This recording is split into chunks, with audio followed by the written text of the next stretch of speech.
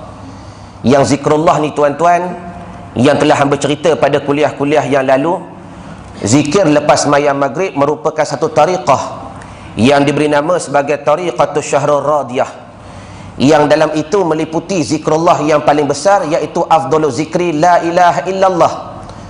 Bila mana Allah Ta'ala sendiri mengatakan seafdal zikir ialah la ilaha illallah, kenapa kita mengabaikan satu perintah yang begitu besar di sisi Allah Subhanahu wa Ta'ala? Sedangkan kalau kita kaji pada hari ini tuan-tuan, zikir la ilaha illallah itu kita gunakan ketika bila?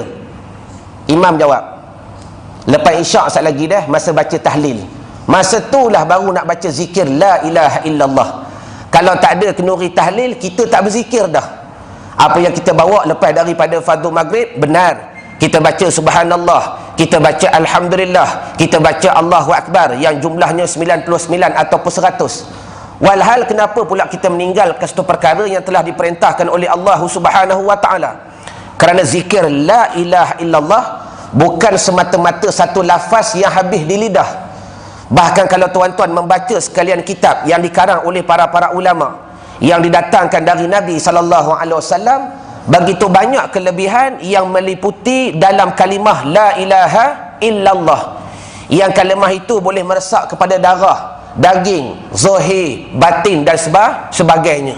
Maka hamba seru kepada diri hamba dan juga kepada tuan-tuan yang alim, kalau boleh bermula daripada subuh dan maghrib yang akan datang, jangan ditinggalkan lagi zikir la ilaha illallah. Yang mudah-mudahan bila mana kita menghidupkan zikir tadi, terpancar nur pada mata hati kita, terpancar cahaya pada anggota kita, terpancar kehebatan pada lidah, mata dan sebagainya, yang mudah-mudahan kita kembali kepada Allah Subhanahu wa Ta'ala. Jadi cerita berkenaan zikir ni tuan-tuan, insya-Allah bermula daripada kuliah yang akan datang. Dah. Asalnya hamba nak bawa tadi dah, tapi takdir Allah Ta'ala mendahului kehendaknya kita. Maka walaupun speed hari ni 140, lewat juga sampai. Allahumma salli ala Muhammad dah. Kita sampai ngam-ngam orang nak sembahyang maghrib dah. Baik. Asalnya begini. Yang lepas-lepas dah, insya-Allah kita akan bermula pada kuliah yang akan datang. Dengar baik-baik. Bermula daripada kuliah yang akan datang, kita akan melakukan lagi perubahan demi perubahan, peningkatan demi peningkatan. Bermakna insya-Allah pada kuliah yang akan datang lagi 3 minggu, hari Ahad minggu yang keempat, selepas daripada fardu maghrib. Takdir kata kalau hamba akan cuba datang seawalnya, selepas daripada semayang fardu maghrib, kemudian kita memberi salam, kita berzikir lebih kurang 3 kali, kemudian semua jemaah termasuk imam pakat-pakat bangun untuk menunaikan solat ba'diyah maghrib 3 rakaat, 2 rakaat. Dah semua pakat-pakat buat sendiri.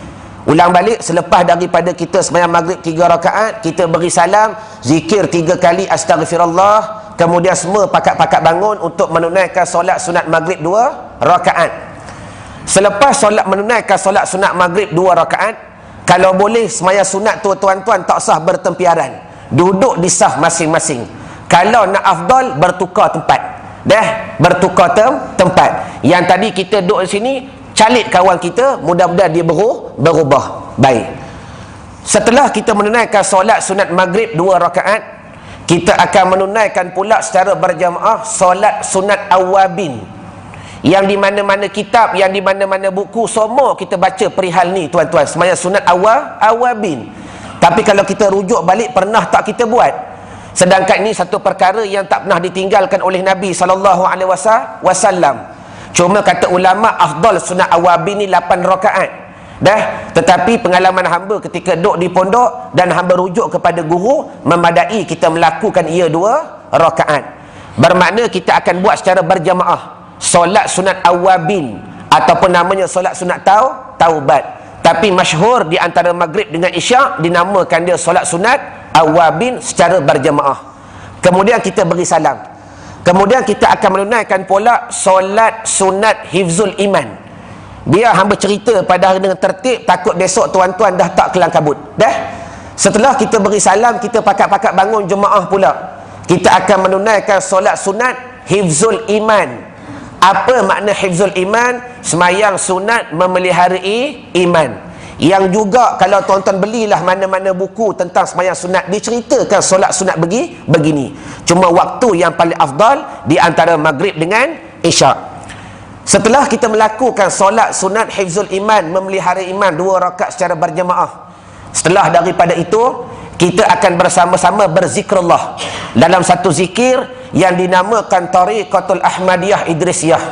Kita akan berzikir dengan launan zikrullah daripada Tarikat Ahmadiyah Idrisiyah yang susul galunya daripada arwah Syekh Said Al-Linggi daripada Seremban. Yang teks zikir semua hamba telah sediakan. Bermakna mudah-mudahan dengan apa yang kita tulis, kita boleh membaca akan dia. Lebih kurang tak lama tuan-tuan, kalau apa yang kita rancangkan terbaik seiring dengan kehendak Allah Ta'ala, lebih kurang 8.20 habis.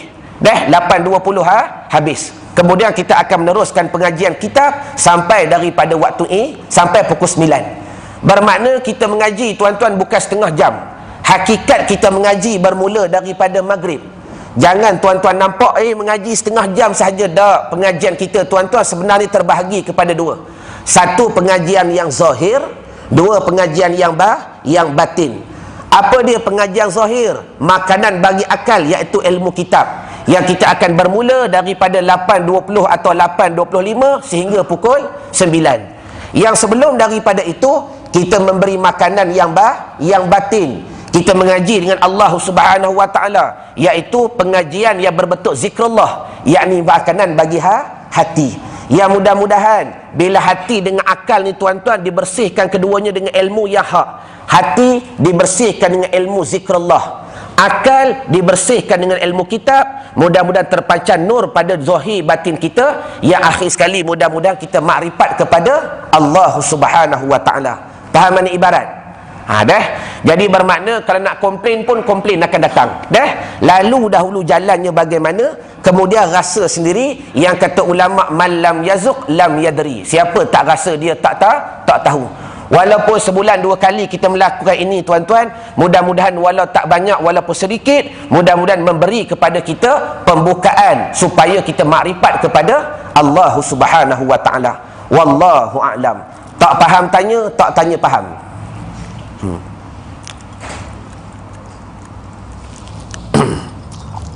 Bismillahirrahmanirrahim. Soalan.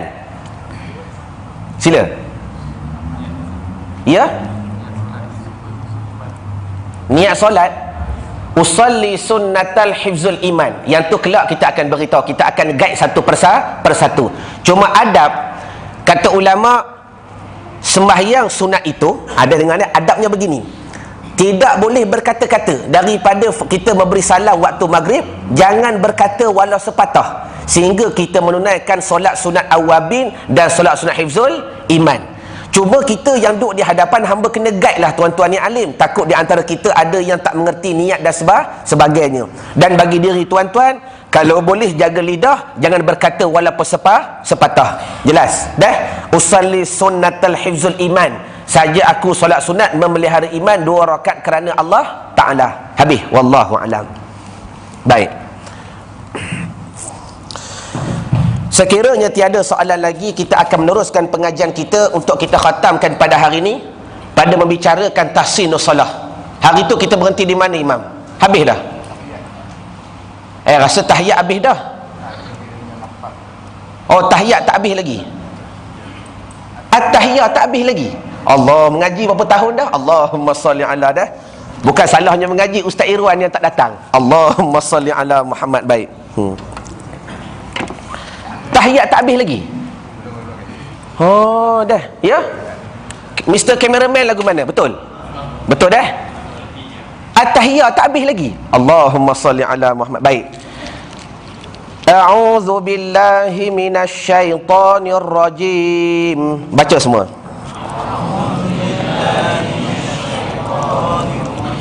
Bismillahirrahmanirrahim. Allahu akbar. Allahu Akbar.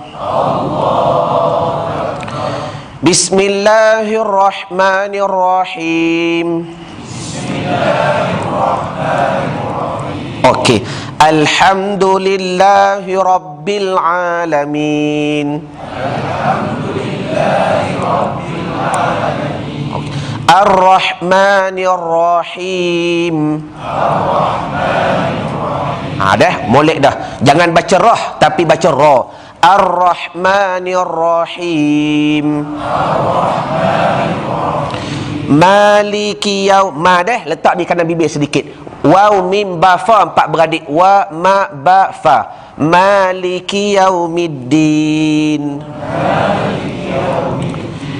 Iyyaka na'budu wa iyyaka nasta'in. Ihdinas siratal mustaqim. Jangan baca tak dah, hamba dengar ada seorang dua baca tak. Ihdinas siratal mustaqim. Siratal ladzina an'amta 'alaihim ghairil maghdubi 'alaihim waladdallin.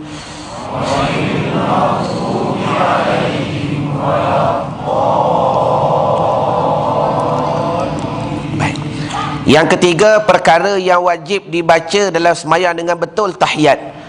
At-tahiyyatul mubarakatus salawatut tayyibatu lillah.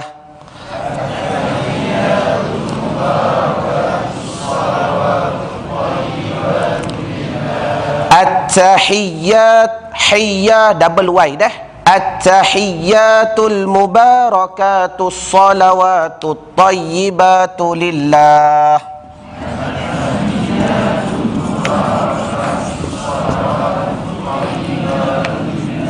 Assalamu alayka ayyuhan nabiyyu wa rahmatullahi wa barakatuh.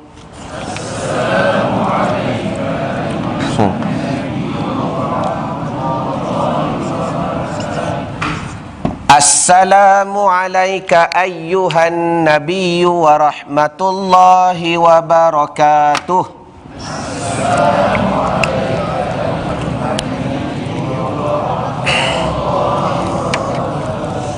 Baik, dengar hukum perlahan-perlahan. Mudah-mudahan tuan-tuan faham dan memahami pula orang lain. Hamba ulang dia. Dengar hukum perlahan-lahan, mudah-mudahan kita faham dan kita memahami pula orang lain. Apa yang telah kita sebut sebelum daripada ini, dah, apa yang hamba bawa datang kepada tuan-tuan bukanlah yang terbaik. Tapi mudah-mudahan bagi diri tuan-tuan dan diri hamba sendiri yang kadang-kadang kita dah semayang lama dah, tetapi kita tak pernah mengambil baca ini daripada lidah ke lidah. Walhal kita belajar daripada buku sahaja, daripada dengar sahaja. Bahkan Nabi sendiri SAW belajar dengan Jibril daripada lidah ke lidah. Sedangkan Allah Ta'ala sendiri kalau nak beri cerdik ke atas Muhammad, Tuhan boleh beri cerdik kepada Muhammad. Tapi dah diajar dengan syariat, turunnya Jibril, Iqra bismi rabbikal ladzi khalaq. Aku tak reti baca. Iqra bismi rabbikal ladzi khalaq. Ulang kali ketiga baru boleh baca.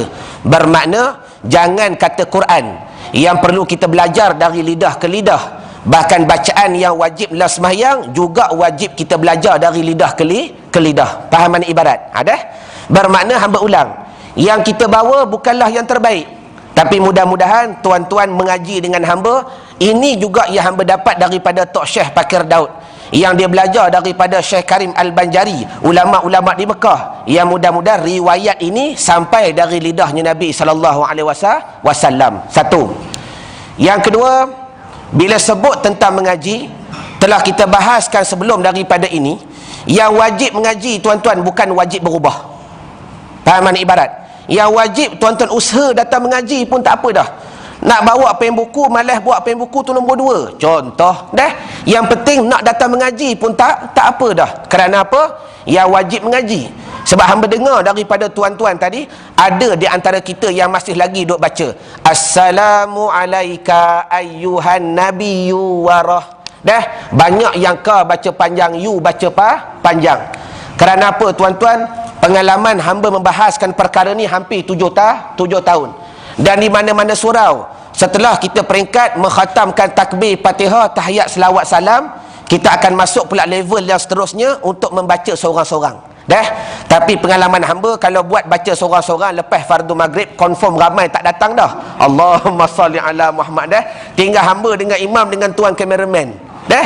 Hal lain duk luar takut nak masuk. Dah. Sebab itulah semenjak 3-4 tahun ni kita buat perubahan. Setelah habis kita menghuraikan takbir, Fatihah, tahiyat, selawat, salam, maka kita akan pilih hari Sabtu atau hari Ahad pada waktu duha. Dah, yang itu barang siapa nak datang. Yang mudah-mudahan kita boleh baca seorang-seorang. Yang akhir sekali hamba akan beri ijazah daripada mana kita ambil baca ini. Mudah-mudahan ada bagi tuan-tuan satu ijazah. Walau tak mengaji universiti dapat ijazah dah. Dah.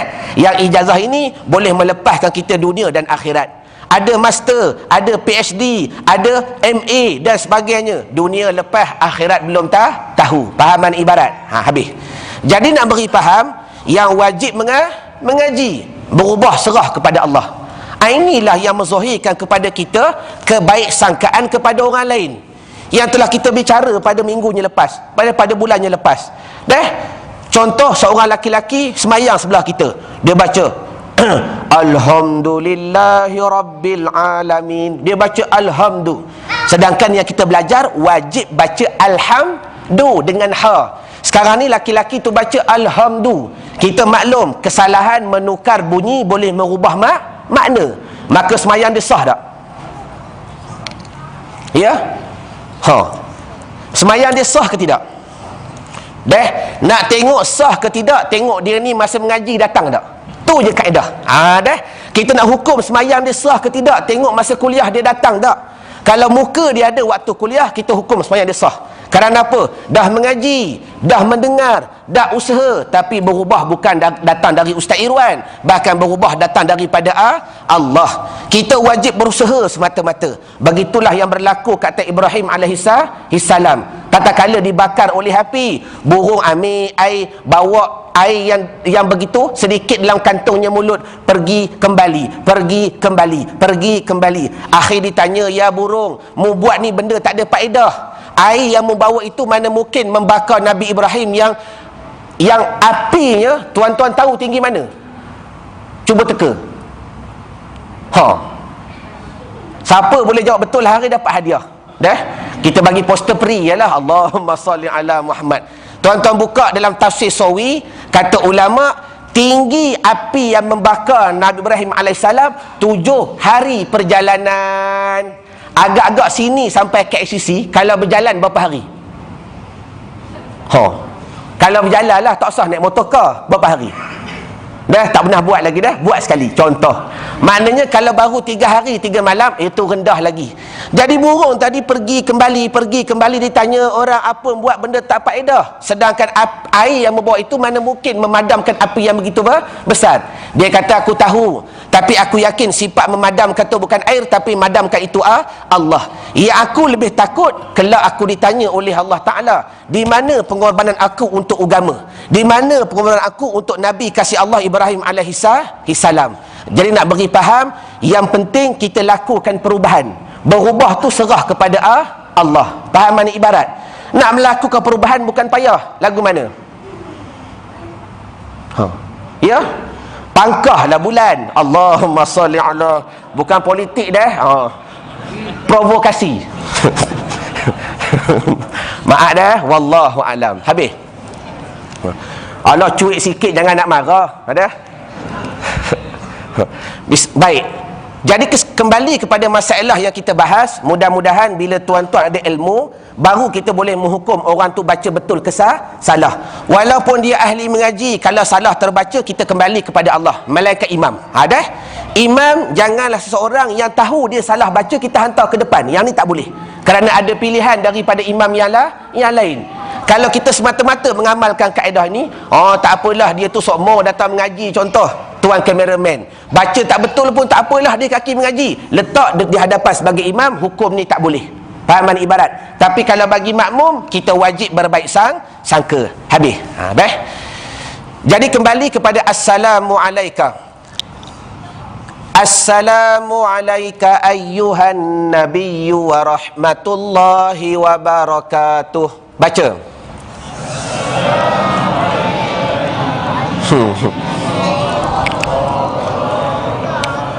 Yang pertama sekali wajib dijaga as-salah. Tuan-tuan dah belajar dah bila jumpa sabdu apa artinya? Dua kali. Ada dua huruf. Maka jika dibuka ejaannya begini, alif lam sin sin. As-salah.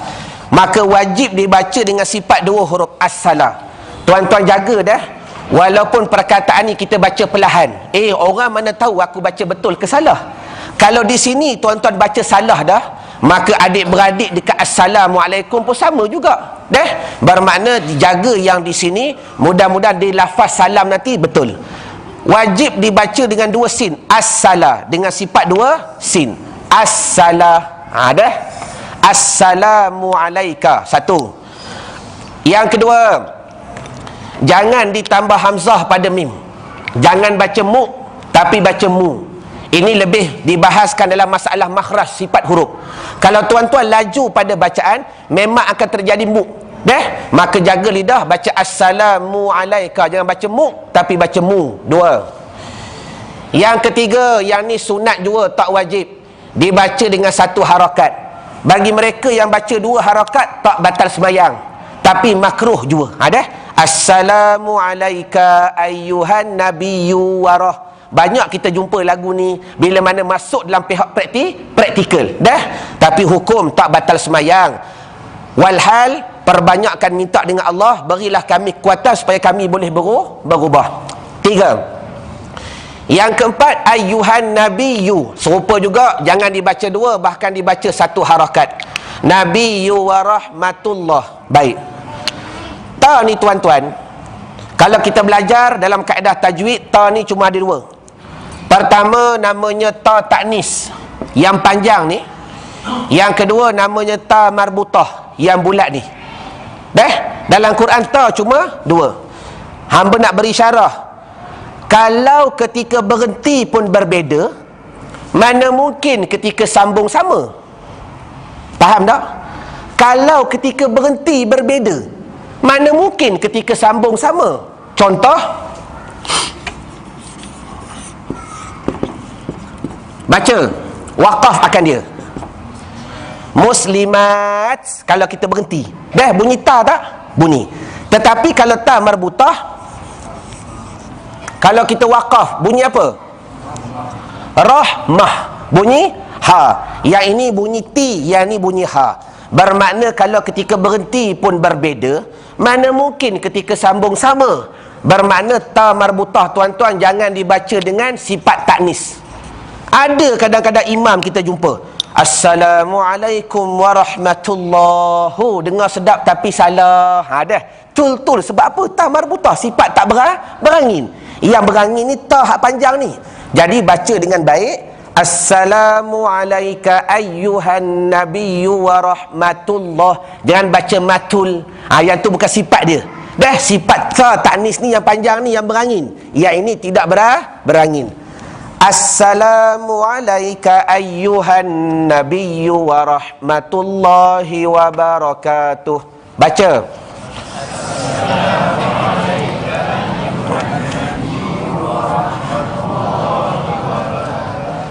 Assalamu alayna wa ala ibadillahi salihin.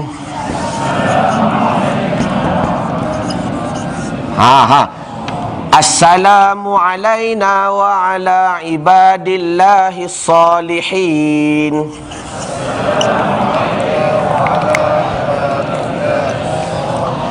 Yang pertama wajib dijaga as-salah. Ingat baca dengan wajah dua sin. Kalau tak yakin, tak salah diulang. Assalamu alayna, assalamu alana. Jangan takut diulang. Kerana apa? Ada setengah kesalahan kalau kita salah buat rosak semayang, wajib ulang. Ada setengah kesalahan kalau kita buat tak rosak semayang, wajib ulang. Faham tak? Ulang balik. Ada setengah kesalahan kalau kita buat semayang jadi rosak dan wajib ulang. Setengah kesalahan kalau kita buat suruh semayang tak rosak tapi wajib ulang. Contoh, Allahu Akbar. Dia baca hu panjang 2 harakat. Bacaan rosak tak? Salah pada bacaan. Sedangkan hu wajib dibaca 1 harakat. Maka wajib diulang tak? Wajib. Semayang jadi tak? Ya? Dah baca Allahu Akbar, semayang jadi tak? Tak jadilah semayang sebab takbir tak betul dah. Tapi ingat, kalau berlaku pada imam, imam jangan pandai-pandai turun tangan. Sudah. Takdir kata Tuhan nak uji sikit. Allahu Akbar. Lepas tu makmum pakai angkat belakang ni Allahu Akbar. Tiba-tiba kata hati si imam, macam tak masuk niat tadi. Sudah. Tuhan nak uji. Macam berasa tak masuk niat tadi. Maka kalau imam turun tangan, sudah. Makmum nak buat apa? Baju biru. Tanya belaka hari ni, Allahumma salli ala Muhammad. Hamba ulang balik, jangan segan dengan Ustaz Irwan. Hamba suka bertanya seorang-seorang, bukan niat nak perendahkan siapa-siapa. Kerana Ustaz Irwan ni tuan-tuan seorang yang tak pandai bercakap. Kalau hamba cakap seorang-seorang, tuan-tuan tidur. Jadi baik kita berkomunikasi, bersembang. Baju hitam, kalau imam turun tangan, tuan pula duduk di belakang, nak buat apa? Ikut imam, turun juga. Tak apa dah jawapan dia. Baju hitam sama juga. Ikut dia ke ikut imam? Bukan ikut dia dah. Dua dah. Haji nak ikut mana? Haji pula duduk belah sini. Ya? Sambung ke lagu mana?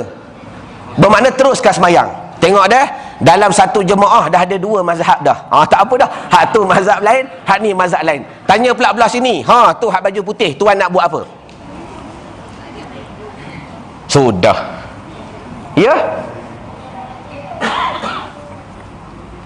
Masa habis. Allahu Akbar dah. Baju kuning, hak pakai songkok tu, nak buat apa? Ikut imam, turun.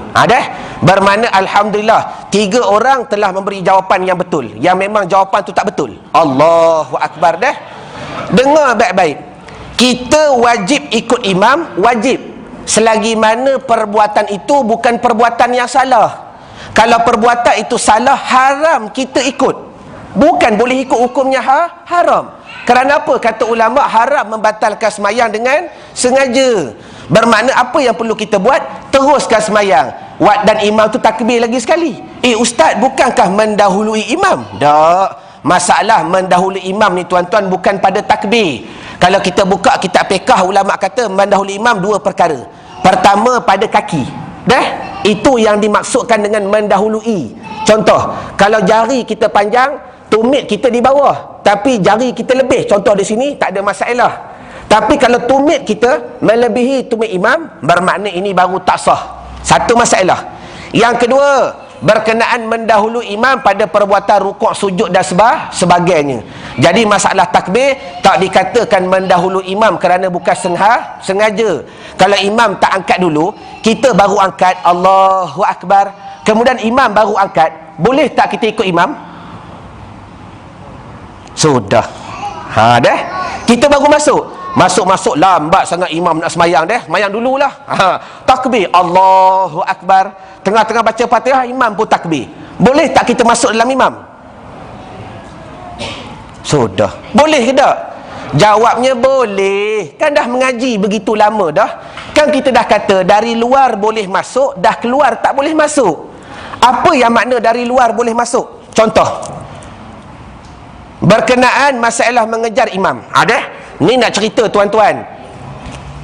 Zahirkan diri dalam keadaan kejahilan. Mudah-mudahan kalau kita berasa kita jahil, mudah tak mencela orang lain. Sebab perkara ni kita lalu dah. Hamba baru mengaji di Pondok Negeri Sembilan Arwah Tonggau Jali hampir 2 tahun. Kemudian bila mana kita balik ke Kuala Lumpur masa cuti, tengok budak-budak kejar imam. Apa dia kejar imam? Imam dah masuk semayang dah, rakaat yang ketiga contoh, baru nak masuk rakaat yang keempat. Budak ni dia buat apa? Dia takbir, rukuk sujud, rukuk sujud, rukuk sujud.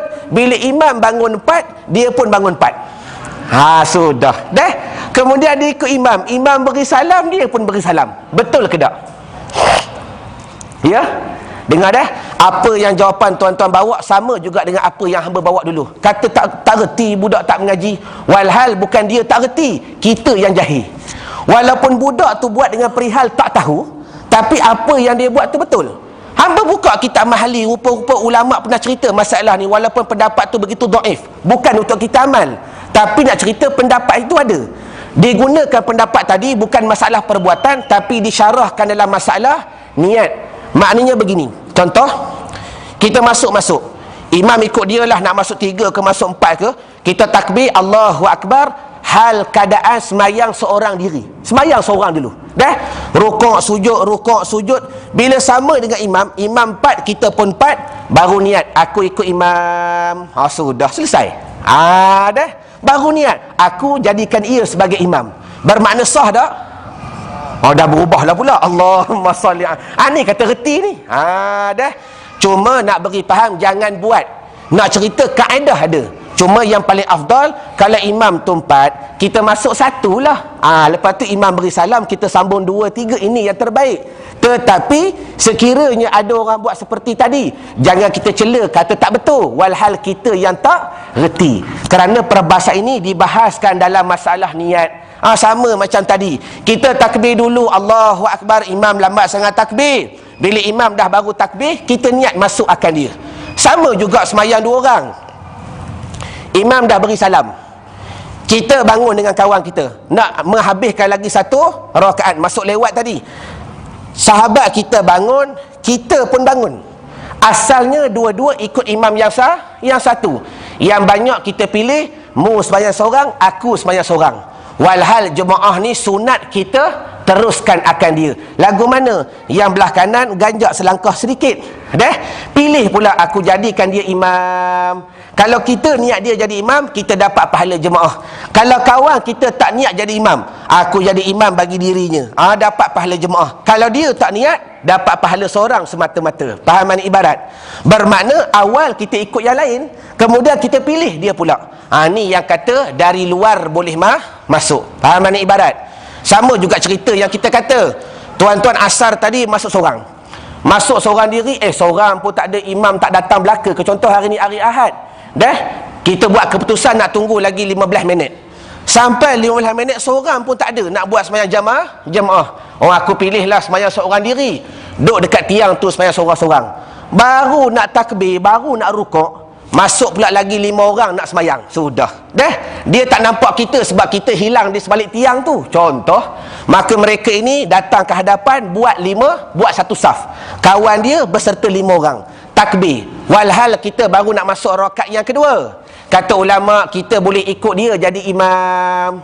Habis ustaz jauh sangat tu. Nak jauh lagu mana? Dalam kitab fiqh, antara imam dengan makmum, selagi mana ia surau, jaraknya maksimum 300 ela. Ela ke hela? Ela dah. Bermakna antara imam dengan makmum jaraknya 300 ela. Dengan syarat kita mengetahui, kita nampak perubahan imam dan sebagainya. Jadi kita ikut imam. Aku nak jadikan dia imam lah. Jadi tuan-tuan ada 2 pilihan. Pertama, boleh tetap di situ. Dah, cuma kita jadi jemaah tak dapat pahala saf. Pahala saf tak dapat. Ataupun tuan-tuan pilih untuk bergerak 1, 2, 1, 2. Dah, bergerak menyiring. Jangan bergerak ke hadapan, kemudian ke sini pula lambat. Dah, bergerak tu pula ketika berdiri sahaja. Jangan waktu rukuk bergerak juga. Dah, salah lagi sujud merangkak. Dah, jangan.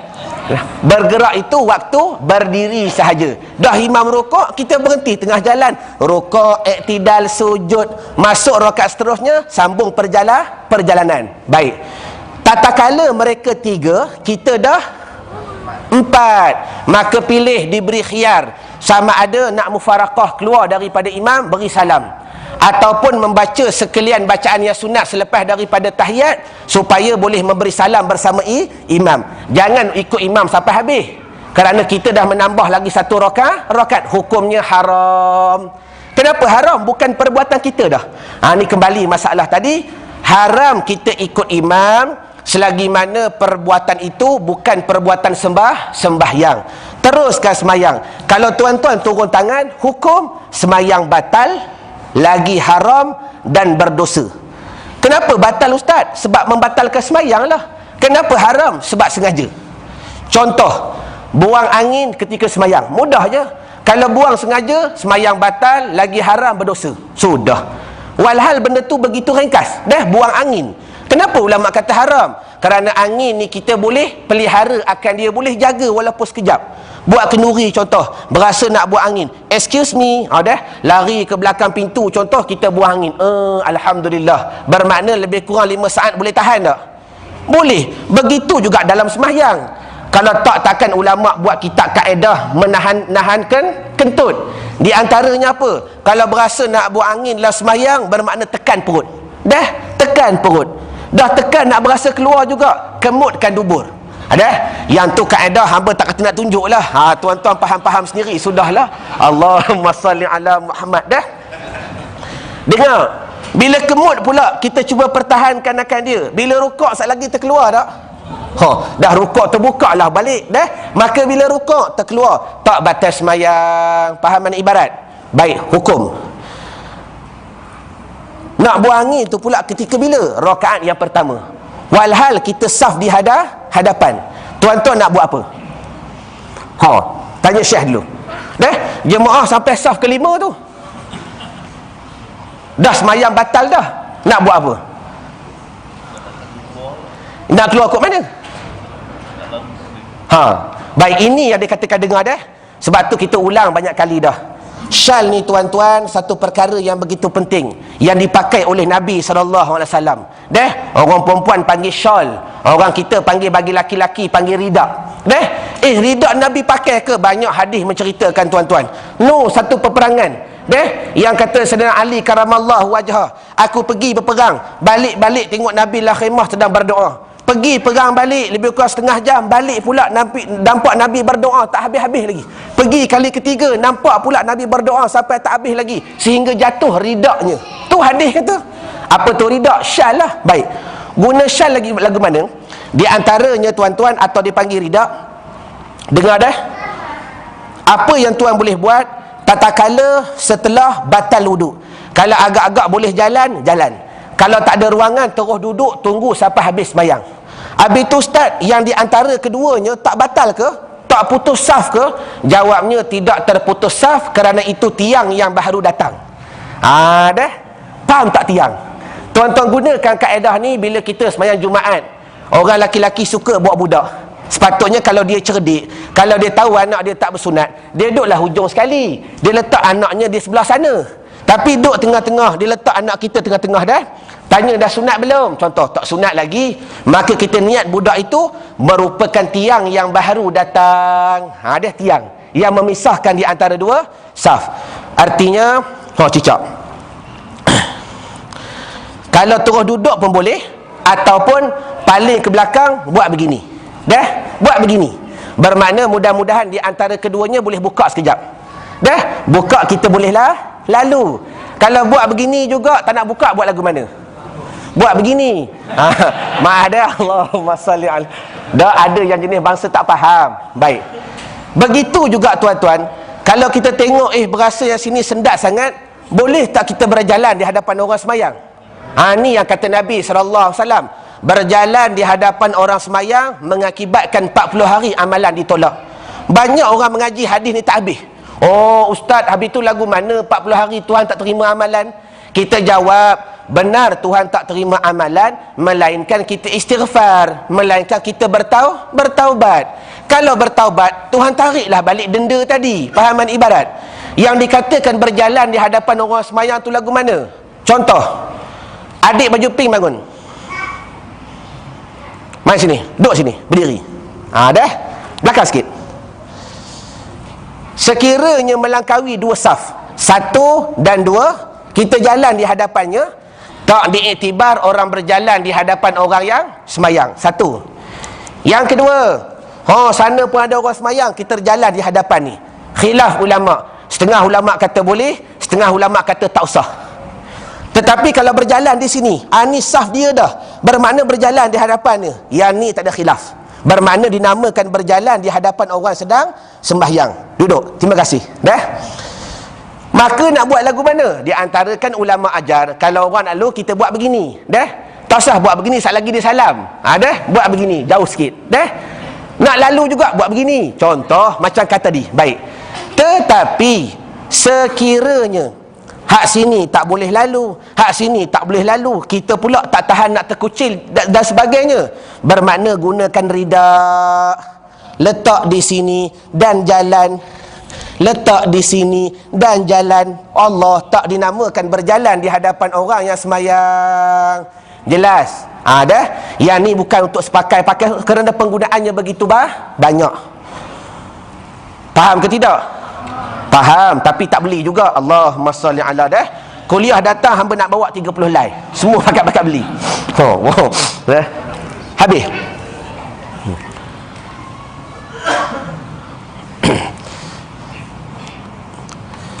Jadi kembali kepada masalah tadi, sekiranya kita mencuba mempertahankan sembahyang, maka hukumnya batal sahaja, tidak haram dan tidak berdosa. Selesai.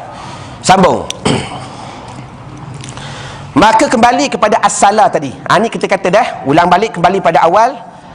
Ada yang perkara bila kita lakukan sembahyang rosak, wajib ulang balik. Macam imam tadi, Allahu Akbar, sembahyang rosak, dia wajib takbir balik. Angkat tangan ni tak wajib. Sebab tu kita kata, kalau imam diuji Allahu Akbar, tak masuklah niat tadi. Contoh, walhal makmum dah angkat belaka. Apa imam perlu buat? Tutup mic. Dah. Sekali lagi kalau tak tutup, satu masjid dengar. Dah, tutup mic. Takbir lagi sekali. Allahu Akbar.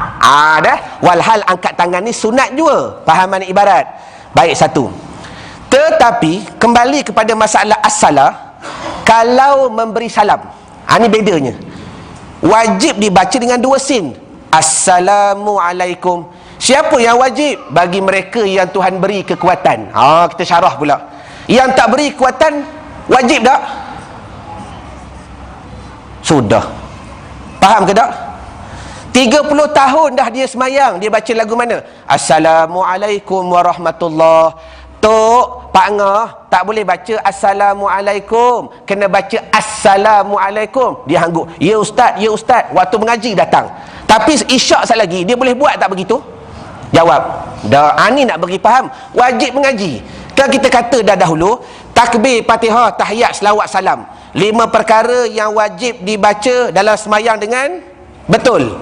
Bila mana wajib dibaca dalam semayang dengan betul, tak dapat tidak, wajib belajar, wajib mengaji, wajib berguru. Dah belajar, dah mengaji, dah berguru, tak wajib baca dengan betul. Betul tak? Betul dah? Kenapa tak wajib? Kembali kepada diri masing-masing. Kalau ada rahmat, dia boleh berubah. Tak ada rahmat, duk lagu tu juga dulu, kini, selamanya. Faham mana ibarat? Barulah kita boleh baik sangka dengan orang lain. Baru mudah kita mengatur orang lain. Kerana ilmu ni pelbagai. Peringkat kepahaman itu dan perubahan kembali kepada Allah. Selesai. Habis dah?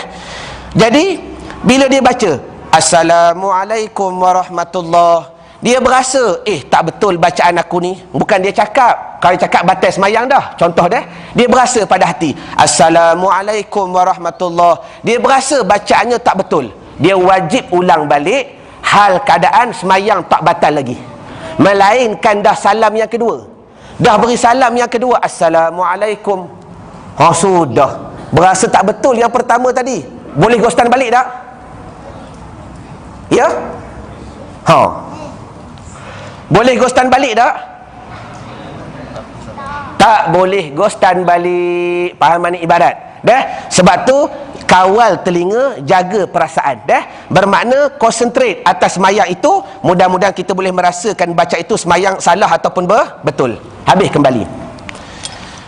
Assalamu alaina, yang pertama sekali wajib dibaca dengan dua sin. Dah?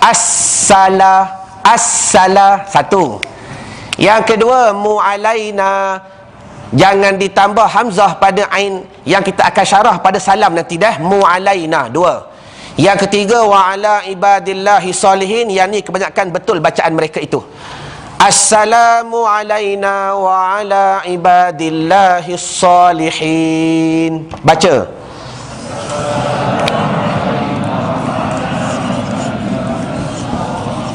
Ashhadu an la ilaha illallah wa ashhadu anna Muhammadar Rasulullah.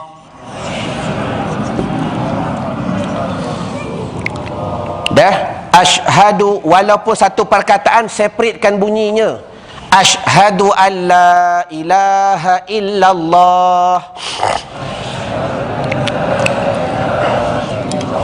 wa ashhadu anna Muhammadar Rasulullah. Ada. Dok ramai yang baca asyhadu, tak apa dah kita mengaji. Hukum. Yang pertama, lafaz itu wajib, angkat ni sunat. Faham daripada awal supaya tak berbalah. Jangan dok bergaduh dengan puak Wahabi ni. Dok marah kadang-kadang orang menggerakkan jari tahrikul asabi'. Kita jawab pada hari ni, mengangkat ini hukumnya sunat jua. Yang wajibnya lah lafaz asyhadu an la ilaha illallah. Kalau tak angkat, tak batal semayang. Dah, usah kata tak angkat, sengaja tak nak angkat pun tak batal. Kalau waktu kecil kudung contoh, main basikal, tengah-tengah betulkan rantai, kakak teguk tabut tu, terkayuh basikal, puk terpotong. Kudung sampai hari ni. Maka nak semayang, nak angkat jari apa? Haji.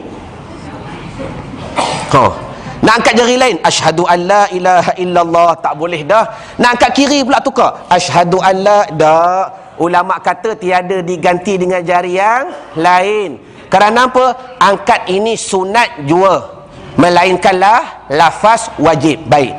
Jadi kaedah mudah, dengar perkataan ini, simpanlah hati. Bila mana sunat, nescaya terdapat banyak khilafiah. Sama juga dengan takbir dengan salam. Bila mana angkat ni sunat, nescaya banyak khilafiah. Apa khilafiah? Perbezaan pendapat. Kesimpulan, yang nak letak di sini silakan, nak letak di sini silakan, nak letak di sini silakan, nak letak di sini silakan, nak pegang telur silakan, buat. Dah, asalkan sembahyang. Yang kedua, bila mana benda ni sunat, jangan dakwa-dakwi. Yang ni yang kita nak ajar pada hari ni. Jangan dakwa, yang buat begini, akulah yang ikut sunnah Nabi. Tu tak betul tu. Yang buat begini, akulah yang ikut sunnah Nabi. Yang tu tak betul tu. Allahu Akbar. Sedangkan sunnah ni luas. Apa sunnah? Walau Nabi tak buat, kalau sahabat buat sunnah tak? Sahabat mengaji dengan Nabi belaka. Contoh masalah mengambil wuduk ketika tidur. Nabi mengajar, man nama falyatawadda', siapa tertidur nak semayang ambil wuduk balik. Satu hari Nabi SAW dalam peperangan yang begitu hebat.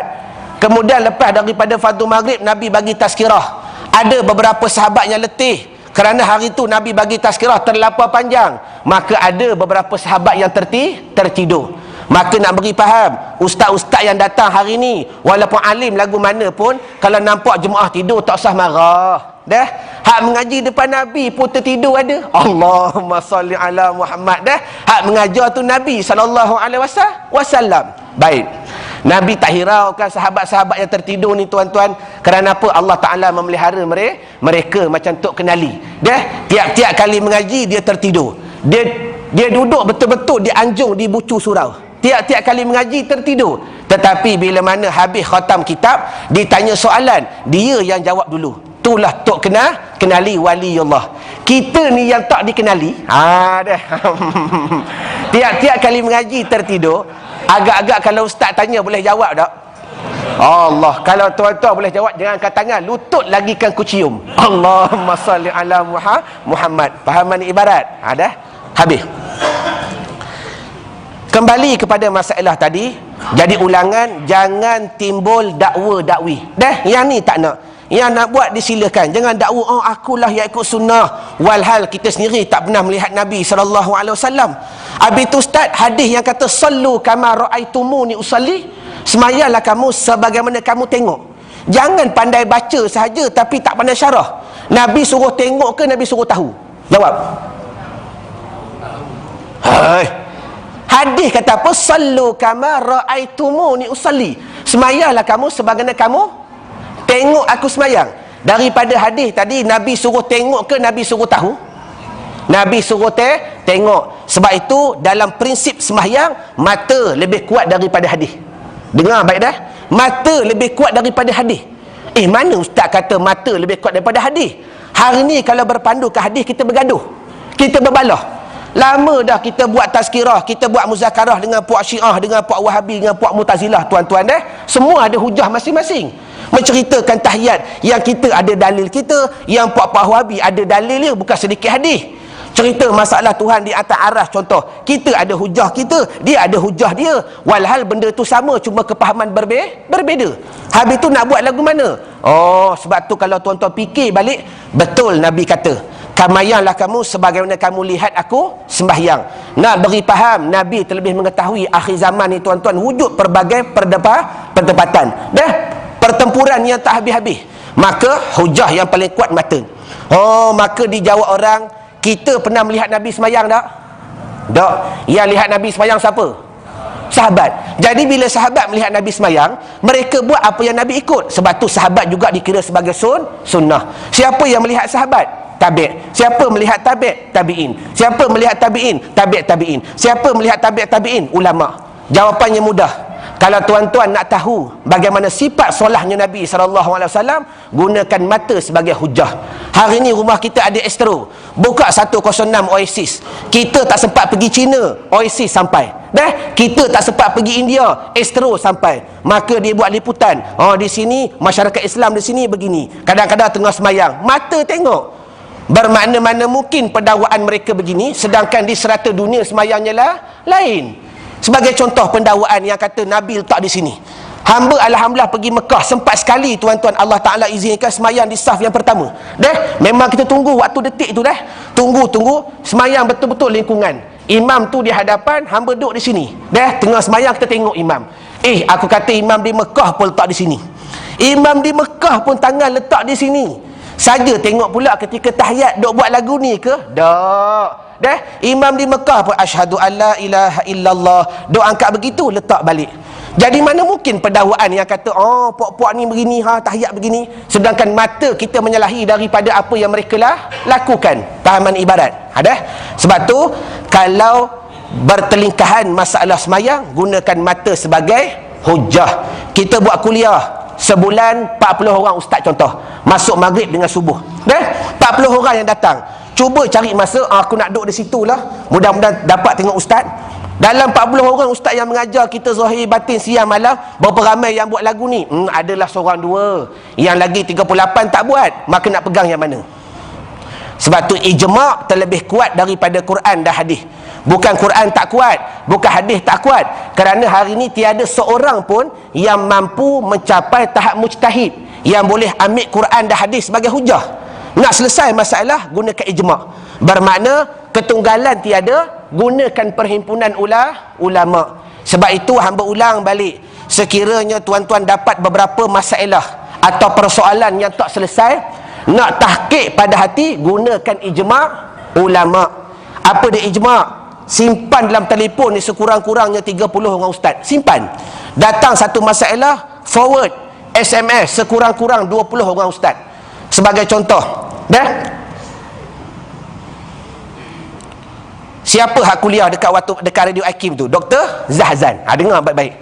Ditanya orang, walhal kita ni tuan-tuan nak menyalahkan, nak menyalahi kalam Dr. Zahzan, siapa kita? Ustaz Irwan ni usah kata master, usah kata BA, diploma pun tak ada. Walhal dia tu doktor, ada PhD. Kita nak menyalahi dia. Allahu Akbar, kita ni bukan anak budak-budak lagi. Dah. Tetapi adakah kalam yang dia bawa nak membenarkan segalanya? Bila mana dia kata bapa Nabi dan mak Nabi duduk dalam neraka. Kali pertama hamba ditanya tuan-tuan dah. Kita baik-baik sangka, hamba kata betul ke tak? Takut Ustaz Zahazan silap sebut. Dah. Maka dia kata betul ustaz, semalam saya tak pergi kuliah maghrib, saya duduk di rumah dengar Radio Hakim. Maka hamba balik ke rumah, kita cek balik YouTube, memang asalnya Radio Hakim telah ditukarkan, dikonvert kepada YouTube. Hamba dengar siaran 71, 72, 73. 3 ulangan, 3 siaran Dia mengulang perkataan sama, mak Nabi, ayah Nabi duduk dalam neraka. Bermakna itu bukan kesilapan, bukan terlajak, tetapi memang itulah pegangan yang dia lakukan. Baik, bulan depan bila hamba kuliah tempat yang sama, hamba nak mengambil pendekatan lagu mana? Nak kata tak usah ikut, jangan. Sedangkan kebaikan yang dia buat begitu banyak. Nak kata ambil, tak boleh, sedangkan kaedah tu salah. Nak selesai masalah, gunakan ijma'. Ijma' lagu mana? Tanya sekurang-kurang 20-30 orang ustaz. Jangan buat karangan, ustaz pemalas nak baca. Allahumma salli ala Muhammad. Tulis mudah-mudahan ustaz, ayah Nabi, pak Nabi neraka ke syurga? Mudah-mudahan bila kita forward kepada 20 orang ustaz, bila mana mereka reply, tak dapat tidak, mesti ada jawapan berbentuk majority. Ni ijma'. Dah 20 kita forward, 20 balas. 13 kata mak Nabi, ayah Nabi syurga. 13 kata. Sebab hari ni ustaz berbeza-beza. Hak mengaji Syria, hak mengaji Yaman, hak mengaji Mesir, hak mengaji Jordan, planet Pluto, planet Marikh, macam-macam planet contoh. Dah? Baik. Bila mana mereka balas, 13 kata syurga, 5 kata neraka. Mesti ada minoriti. Dah? Yang lagi 2 kata serah kepada Allah lah, ikut Tuhan nak letak syurga ke neraka. Maka tuan-tuan nak pegang yang mana? Pegang 13. Dengar dah? Sekiranya kaedah ini diamalkan, mudah-mudahan menjaga hati daripada 2 perkara ni yang kita nak. Bukan masalah tu hati ni. Pertama, menjaga hati, barulah tak mengatakan guru ni salah, guru ni betul. Kalau kita nak kata dia salah, apa hujah kita? Kita Arab pun tak reti baca.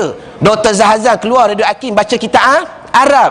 Dah? Kita pa'alu pergi kepala bulat, balik kepala bulu pun tak hafal. Allah, tahu tak? Dah? Kalau orang mengaji nahwu sorab tahu dah, pa'alu, pa'alata, fa'alna. Dah? Tu semua hafalan yang kita wajib hafal. Bermakna bila amal kaedah tadi, aku pegang mak Nabi, ayah Nabi syurga. Habis Ustaz Zahazan, dah, aku tak kata dia salah, boleh jadi dia golongan minoriti. Sebab bila kaedah ijma' ada, mesti ada minoriti tak? Mesti ada minoriti. Jadi kembalilah kepada masalah pertubuhan agama pada hari ni. Nak kata si anu tak betul. Dalam tu tuan-tuan, berapa ramai ulama' yang duduk? Dah? Berapa ramai ulama' yang duduk dalam satu pertubuhan? Adakah dia ni tak reti Islam dan sebagainya, sedangkan ulama'-ulama' duduk di dalamnya? Itu ada majoriti satu. Yang kedua, bila mengamalkan kaedah ini, barulah menjaga hati daripada tiada taksub. Ingat 2 kaedah. Kerana apa hari ni taksub makin menjadi-jadi? Bila duduk kedai kopi, semua membawa pendakwaan guru masing-masing. Ustaz kata lagu ni semalam aku mengaji. Hak dia pula, dah ustaz kata lagu ni, duduk buat ustaz belaka.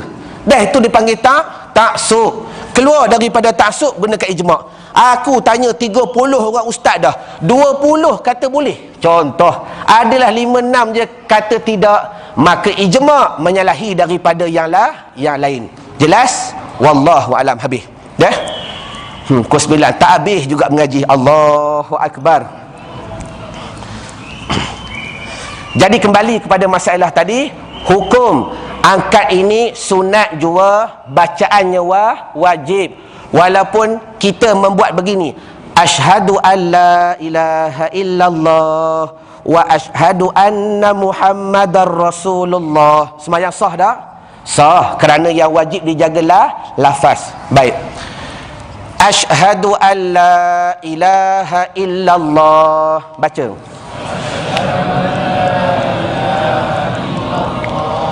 Yang pertama sekali kita habiskan ini saja dah. Yang pertama sekali, walaupun asyhadu ni satu kalimat, satu perkataan, tetapi separatekan bunyinya. Asyhadu. Jangan dibaca asyhadu. Dah? Asyhadu. Satu. Yang kedua, alla ilaha illallah. Ketika illah, sunat kita angkat. Sunat ketika angkat illah. Yang paling penting tuan-tuan ingat dah, jangan ditinggalkan 4 syarat. Pengalaman hamba di mana-mana surau, setelah kita habis membaca 5 perkara, masuk praktikal, hamba tanya balik, buat syarat dah? Dia tanya pula kepada kita, ustaz, apa 4 syarat tasyahud? Baju putih, apa 4 syarat tasyahud? Sudah. Kalau tuan-tuan biasa buat, nescaya boleh jawab. Baju Chelsea ke Arsenal ke Manchester United? Dah? Ni baju purple, apa 4 syarat tasyahud? Ingat, jangan tinggal. Imam? Kalau imam tak boleh jawab, makmum lagi lah, maaf dah. Baik. Imam tahu tapi dia tawaduk. Dah. 4 syarat jangan tinggal. Buat pada hari ni. Jari angkat, tuan-tuan buat dah. Mata tengok, tuan-tuan buat dah. Mulut baca, tuan-tuan buat dah. Hati tasdik, ramai yang tak buat. Dah. Hati tasdik membenarkan. Sedangkan dalam kaedah usul, fa inin tafasyartu fatafashurut. Ingat kaedah. Bila ternafi syarat, maka ternafi yang disyaratkan. Banyak kita hari ni jaga zahir semata-mata. Apa syarat semayang? Kena tutup aurat. Kita tahu dah, kalau pakai seluar pendek semayang boleh tak? Tak boleh semayang sebab tak cukup syarat. Itu yang zahir. Yang batin kita tak buat. Di antara yang batin apa dia? Mengetahui ilmu, membedakan mana wajib, mana sunat. Tu syarat yang pertama. Tuan-tuan kena baca. Yang ni dari takbir sampai salam, mana wajib, mana sunat. Oh, angkat ni sunat, lafaz wajib. Salam ni paling ni sunat, tak paling pun tak apa. Assalamualaikum warahmatullahi, sah semayang. Paling ke kiri pun boleh, tak ada masalah, tapi makruh. Cuma kena beda dahulu. Di antara syarat batin, inilah benda-benda begini. Dah, mata tengok, jari angkat, mulut baca, hati membenarkan. Asyhadu an la ilaha illallah, tiada Tuhan yang disembah melainkan Allah. Yang ni di atas maqam masing-masing. Yang belajar la ilaha illallah dengan makna ma'bud, silakan. Dah, ada setengah orang dia syarah la Allah dengan makna la ma'bud, tiada Tuhan yang disembah melainkan Allah. Setengah orang syarah la maksud, tiada Tuhan yang dituju melainkan Allah. Setengah orang dia syarah la maujud, tiada yang wujud dengan sebenarnya melainkan Allah. Yang ni di atas kepahaman peribadi masing-masing. Cuma jangan tinggal syarat. Yang paling asas la ilaha illallah, tiada Tuhan melainkan Allah. Dah, benarkan dalam hati. Wa asyhadu anna Muhammadar Rasulullah. Dan ketika asyhadu anna, mengangkat pula jari kepada jari telunjuk. Yang ni kita akan syarahkan dalil sebelum minggu pada kuliah yang akan datang. Wallahu alam. Kita berhenti dahulu pada kalimat tasyahud akhir, asyhadu an la ilaha illallah wa asyhadu anna Muhammadar Rasulullah. Wallahu alam. Tak faham tanya, tak tanya faham.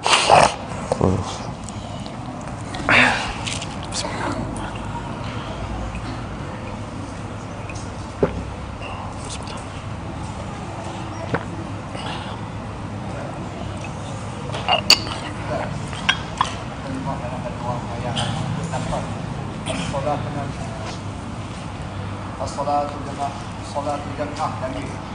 Wa dengan as-salat. Was-salatu jama'ah dan terakhir lagi.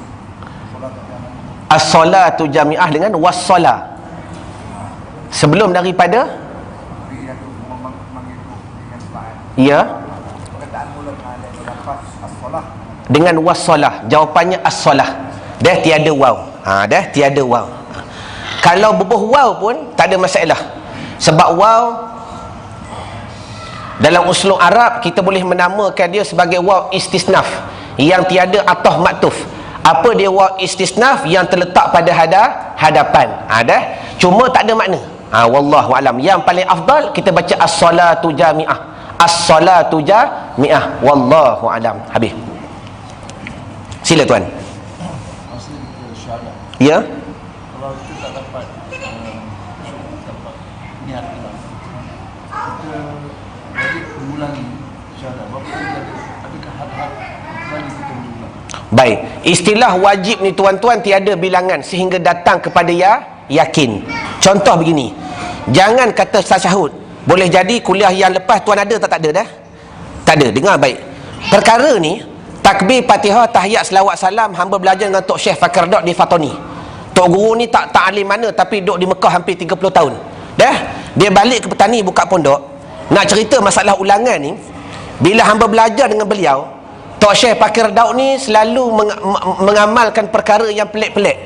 Di antaranya ketika semayang, dua perkataan dia akan baca banyak kali. Pertama ketika tahiyat, kedua ketika selawat. Yang kadang-kadang kita kalau tak kenal, dia akan datang syak wasangka. Macam mana orang alim ni semayang was-was? Walhal dia bukan was-was, dia baca banyak kali di atas beberapa kaedah nak mengajar anak murid di belakang ni, hak mengaji dengan dia daripada yang reti tak reti. Inilah perkataan yang perlu kita jaga. Di antaranya apa? Dah? Silap buka mic.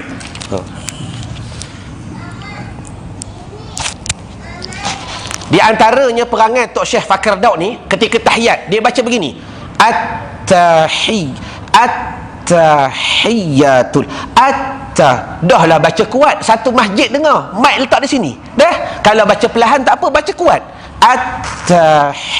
At-tahiyatul Allahu Akbar. Kalau orang tak kenal dia ketar perut dah bila semayang belakang Tok Guru ni. Selagi selawat pula, asyhadu an la ilaha illallah wa asyhadu anna Muhammadar Rasulullah. Allahumma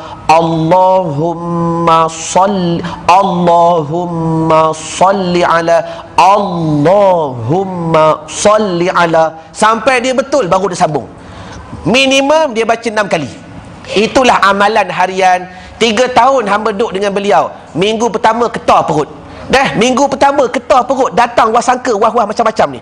Macam mana duduk di Mekah 30 tahun takkan semayang was-was. Rupa-rupanya dia mengamalkan kaedah prinsip Nabi. Mengajar ini kadang-kala dengan lidah, kadang-kala dengan perbuatan. Bukan dia was-was dah nak mengajar anak murid yang lagi 3 tahun 4 tahun akan keluar pergi ke pondok lain, balik ke rumah masing-masing. Inilah kalam yang perlu dijaga supaya tak rosak semayang. Benar kalam Tok Syekh Fakir Daud. Bila hamba balik ke Malaysia, hamba diamanahkan oleh beliau, wan, muduk mana surau, muduk mana masjid, jangan buka kitab melainkan selesaikan dahulu 5 perkara: takbir, Fatihah, tahiyat, selawat, salam. Dan setelah daripada itu, bila kita masuk praktikal, ternyata kesalahan itu ramai yang buat. Banyak yang baca Allahumma sal, bunyi mas, dekat sod ada sabdu. Banyak yang baca begini, Allahumma sal. Dah. Sebab itulah apa yang dia buat nak menjaga. Jawabannya, buatlah berapa kali sehingga datangnya yakin. Wallahu alam. Bismillahirrahmanirrahim. Ar-Rahman 'allamal Qur'an, khalaqal insana 'allamahul bayan.